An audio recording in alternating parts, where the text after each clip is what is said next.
který nemá žádnou školu.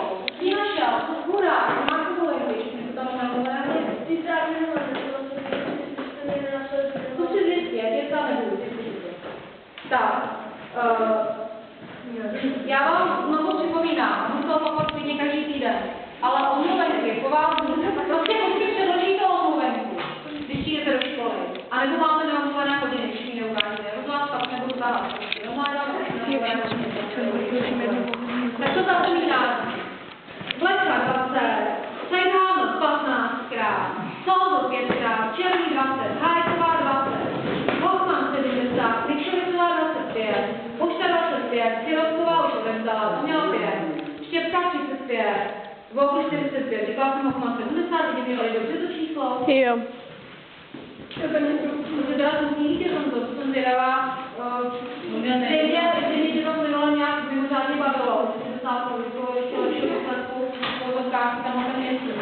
Je to zapomínání na zající žákovské knížky, to je další taková věc, zapomínání žákovské knížky, no, je to ještě horší, než jako zapomínat věci, no, ty žákovské vaše povinnosti a já to nevím, o tom si stejně zapomínat. Jestli to zapomínáte proto, aby se nekladla rodiče žít nevědomosti toho, jaké je to vaše skutečné výsledky ve škole, tak je to ještě hloupější. A budu chtít, abyste mi donesli, nebo splnili své povinnosti. Dneska je 13. Já budu potom tady do 20. To je spousta času.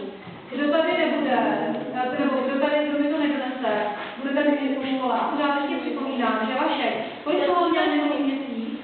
Kolik toho měl? 10. Takže víc s tím, co máš teď, a škola já nebudu stát, jako dnesu nedonesu, já budu domluvili, že tady zůstane. To je nezůstal. Dělá se mě blázně.